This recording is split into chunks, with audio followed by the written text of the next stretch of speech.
One of the most frequently asked questions we received in the ministry are the what's, whys, and hows of the man named Joseph Smith. What drove him? People will often wonder. Why and how did he write that Book of Mormon, they ask. How did he do what he did? What prompted him? I've spent no small amount of time reading everything I can relative to the person Joseph Smith Jr. I too have wanted to understand the whys, whats, and hows of who Jan Shipp's non-Mormon LDS scholar calls the prophet puzzle. It is a puzzle if you take all the things about him in hand. I am of the opinion that tonight we are going to present a very important piece to this mysterious portrait of Joseph Smith Jr. You see, tonight we have an opportunity to witness a side of him that is rarely seen or examined, a side that is revealed through the life of his last-born son, David Hyrum Smith.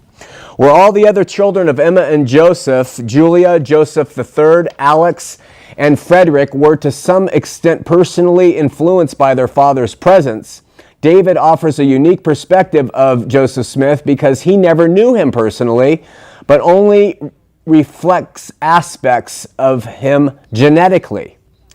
I mentioned last week that in my opinion, each of Joseph and Emma's sons seemed to embody some aspect of Joseph Smith Jr., while at the same time they all seem to somehow have suffered for the sins of their father.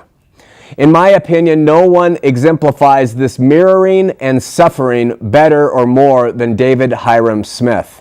He was born November 17, 1844, to the widow Emma in Nauvoo, 5 months after his father was killed. Like the home his father was born into, sorrow and financial ruin were very much part of the emotional climate of David's young life.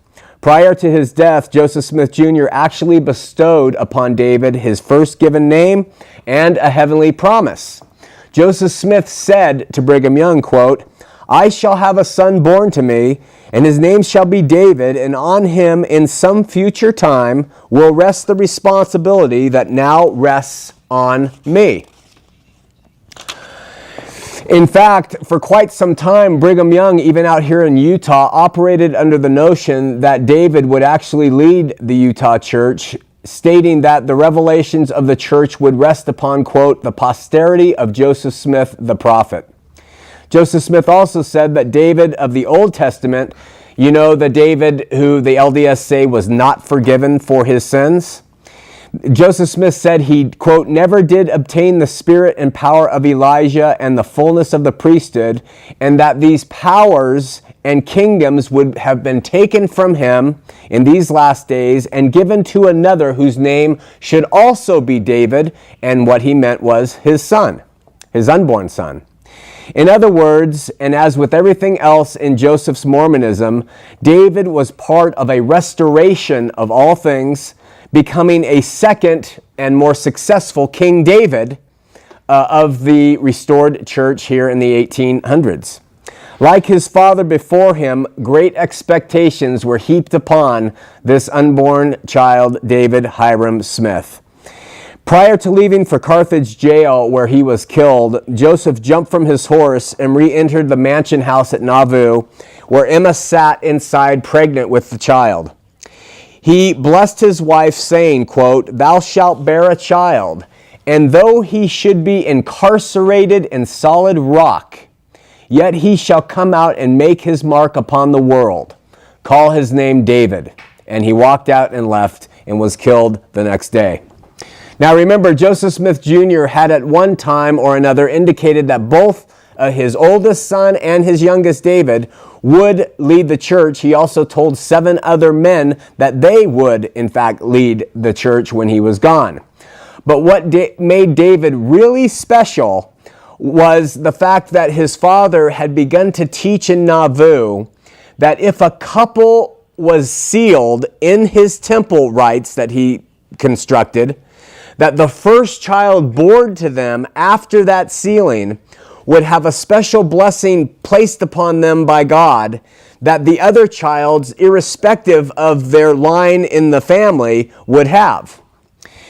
On September of 1843, Emma was sealed to Joseph Smith as his eternal wife, as his queen, and as his princess. And David was born thereafter, and so therefore it made him this very special heir. Again, using some more strangely prophetic language, Joseph prophesied that Emma was going to bear, quote, a son of promise. Then he added again, and if a son of promise was walled in a granite rock, when the power of the Holy Ghost fell upon him, he would break his way out. David was quite a sensitive soul, an artistic, naturalist type of person, a lover of beautiful things. He composed and sang music. He wrote and had poetry published. He was like his father, a man of words. Quite early on, he was a religious moralist, and he was prone to writing condemnatory editorials which were published in the RLDS newspaper under a pseudonym named Thomas Faithful. Once Thomas Faithful reminded the readers, in fact, that, quote, the faithful should have only one wife. It's very interesting that David, like his father Joseph, found comfort and satisfaction in writing under a variety of pseudonyms. Where Joseph wrote as Nephi and Alma and even the Lord, David was not so bold and instead expressed himself under the names of Oriel, Abel, Ariel, and Mr. Thomas Faithful. When David was in his early 20s, he began to deal with what could only be described as some vague health issues, all of which were pretty much attributed to his somewhat frail physical stature. Nevertheless, as LDS author Valine Tibbetts Avery comments in her book From Mission to Madness, David, quote, never doubted his place in the special, often mysterious task to which God, even before his birth, had called him to. David Smith's poetry was riddled with religious implication and poignant spiritual overtones. This preoccupation for knowing, describing, and contemplating God and his creation became an overriding theme throughout his life. If you read his poetry, you can readily see firsthand his worldview that kind of balanced precariously between genius and madness, between revelation and vivid imagination, between Christian lucidity and dogmatic confusion. But unlike his older brothers, David was interested in a subject that would ultimately alter his life forever: the truth. David wanted the truth about Mormonism, about his father, and especially about polygamy. No matter what the cost, David wanted, sought, and eventually discovered the truth. In 1869, he visited Utah for the first time on a mission with his brother Alex. Last week we reported the exchange that he had had with Brigham Young. After some time in Utah, David spoke about the unjust attacks and debates they experienced and what he believed were distortions and lies that the Utah Saints placed upon them. He would write eloquently against these injustices. His assessment of Brighamite Mormonism was insightful, biting, and very applicable to what Mormonism is even more fully embodied by today. He called the doctrine of blood atonement, which is denied today, but he called the doctrine the relic of barbarism, while his brother Alex said that Brigham was a murderer. That shows you the difference between the two. And he had much to say about the word intolerance that he found while being here in Utah and the bureaucracy of the church. He wrote about the words that he wrote extensively about words that he grew to hate and experience here in Utah, like policy and authority, and which he claimed, quote, corrupted the hearts of the Utah Saints. After about 5 months here, under a lot of strain, David and Alex moved on to California, where David's lifelong battle with mental illness began to take form. There he found himself fighting off what he wrote and described as the blues. He continued writing poetry, but feelings of loss and alienation troubled his serenity. By January and February of 1870, his illness, which at the time was chalked up to be mere homesickness, was in retrospect seen by his family as the harbinger of his future mental incapacities. The family believed that David's psychological issues were in large part, a result of his exposure to the abuse of Utah Mormonism. Years later, David's niece wrote, quote, Under the strain of David's Utah mission, his health was broken, end quote. In March of 1870, David and Alex returned to Illinois from California. While Alex resigned himself to accepting that his father would never have practiced polygamy, David continued to privately search for the truth. In what may have been an act to protect his sanity, David built a wall of printed and spoken words denouncing plural marriage while at the same time secretly investigating his father's hand in the practice. He married one Clara Hartshorn on May 15th of 1870, but wrote to his brother that in spite of the excitement of the wedding, he still felt himself sinking again. Stress and strain seemed to affect David greatly, with incidents leaving him, in his own words, quote, all but wild with nervous intensity, end quote. He grew increasingly intolerant of nomadic river people who visited Nauvoo, and over time he got quite bitter about his family's opposition to what he viewed as his special calling from God, which was to preach without any encumbrance upon his living. His father, Joseph, was very much of the same ilk. Being a dreaming man of words, David had no taste for physical labor and pushed for another call to Utah from his prophet brother. Where his father showed a disrespect for women through his behaviors, David similarly expressed a disdain for women in 1871 when he wrote, quote, confiscate the women. They are a whining, degenerate set. Don't let them depend on you too much. They are a shirkful set. In 1872, David got his wish and was called back to Utah. By July of the same year, his writings were consumed with attempting to solve the mysterious complexities of plural marriage. So while on his mission, which kept him very busy, he spent a lot of private time seeking and searching for people who might have known his father. He had great suspicions. It was during this trip that David, in an almost karma-like turn of events, and I don't believe in karma, met up with one Amasa Mason Lyman. Amasa Mason Lyman was called to be an apostle by David's father, Joseph Smith Jr., some 33 years earlier. It was this meeting and his subsequent friendship with Amasa Lyman that both opened David's heart to the truth and exposed his soul to a dark spirit that would consume his mind once and for all. It appears that Amasa informed David about his father's multiple wives, as Amasa, being one of Joseph's apostles, took one of Joseph's plural wives, Eliza Partridge, as his own when Joseph was killed. This sent David on a search to interview other women firsthand who he was told were also secretly married to his father. Mary Elizabeth Rollins Leitner told David face to face that she knew of 6 of Joseph's wives and of 3 of his children who she asserted, quote, are not known as his children as they go by other names. These things, she said in all sincerity, I can testify as the living truth and have told them to the Josephites or the RLDS where you come from.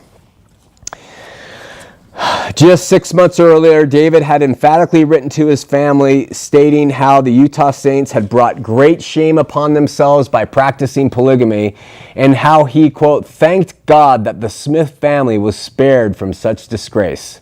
Now David, like all people who have ever been lied to about Mormon history, who have believed in the man who was a deceiver, who had built an entire life on the premise that what he said was true, was facing the facts of his faith, of his family, and of his father. The results were not pretty. Enter a barrage of disbelief, shock, remorse, guilt, depression for David. At first, he tried to pawn the responsibility for his father's actions off on the women themselves. He wrote, quote, it seems natural for women to love good men, and they almost always sin in that line, if my experience is anything. Ultimately, though, David, seeking to express his findings to someone outside the immediate family, confided in a friend and stated plainly, quote, I believe something is wrong. Like most true believers in Joseph Smith's Mormonism, when they are able to admit something is wrong, avenues of both terror and delight seem to open up before them. David, having discovered for himself the true history of his father, faith, and family, chose a path that our ministry is dedicated to help anyone and everyone avoid. But there was no one around to catch David when he fell. In August of 1872, David wrote to a friend in Salt Lake City. He said, quote, "Spiritualism and free loveism, liberally in every sense of the word, marks the age here, and it is hard to confine a man's belief in any proper direction. Get them out of the narrow track of brigamism, and they will fly away to all the other extremes." Enter Amasa Mason Lyman, called the apostle of the Lord Jesus Christ by none other than David's father, Joseph. He had joined the church in 1832, served 15 missions, was a counselor to Joseph Smith, and an apostle to Brigham Young. But the seeds of magic and his communications with the dead, which were readily manifest in practice throughout Joseph's establishment of the church, never stopped growing in the heart of Amasa Lyman. And in an act of twisted fate, it was this apostle who introduced the fruit of a demonic world to Joseph's own son of promise in the form of seances. So in light of the fact of his father, faith, and family, David turned to the forbidden practice of contacting the dead with one of his father's original apostles. Interestingly enough, and as a matter of record, as David partook in Amasa's rituals with the dead, his ability to speak and teach became even more brilliant and compelling. Privately, David drifted further and further from RLDS orthodoxy, while publicly he was being acclaimed here in Utah as a great gifted orator. David tried to introduce many aspects of Amasa's spiritualism into the RLDS faith, which his brother categorically rejected. In time, David's theology became more and more radical. He spoke on the absurdity of, quote, faith being the only means of salvation, while adapting a sort of Emerson Jeffersonian metaphysic. He authored a poem appropriately titled, in the end, quote, "I am not as I was." 8 months later, while still in Utah, he knew something was really wrong with him. In December of 1872, the Utah Press announced that David had fallen ill with a catch-all term, brain fever. He would never be the same again. In 1874, David wrote to his brother, like his father before him, he would find himself speaking and believe it was revelation from God or from some source outside of himself. He wrote to his brother and said, "My talk is astounding to myself, and I marvel whence it cometh. As sure as I live, it proceeds not from my heart, nor is it David who speaks thus." Diaries from friends wrote more plainly. The man who married David to Clara wrote in July of 1874, "He is insane." Like his father, David also became convinced that his wife was trying to poison him too. The people around him in the RLDS were convinced he was under a demonic influence, and personal journals detailed scenes that would rival The Exorcist. Like his father, David became physically abusive when people crossed him, striking at his own brother Alex. Like his father, David fancied himself as an important leader of industry. Believing he was the president of a railroad, he would send upwards of 15 incomprehensible wires a day to fictitious managers and staff members. On July 19th of 1877, Joseph III took his child of promise brother David to the Illinois State Hospital for the Insane, and with much heartache committed him there for life. It is more than intriguing that the Illinois State Hospital was a giant structure built of large, solid rock. Let's reread Joseph's blessing to Emma prior to the death when he said, "Thou shalt bear a child, and though he shall be incarcerated in solid rock, he shall yet come out and make his mark upon the world." Joseph did at times seem to be able to conjure up evidences and facts from places that we don't know where, but as with most of his utterances and promises, his blessing fell short in being true, because David never came out of that rock of incarceration, and he never made his mark upon the world. On August 29th, 1904, David Hiram Smith died at age 59, an insane man, broken by the spirits introduced to his already frail mind by a man his father ordained as an apostle of Jesus Christ. And while I don't believe in karma, I certainly believe in the sins of the father being passed down to the children.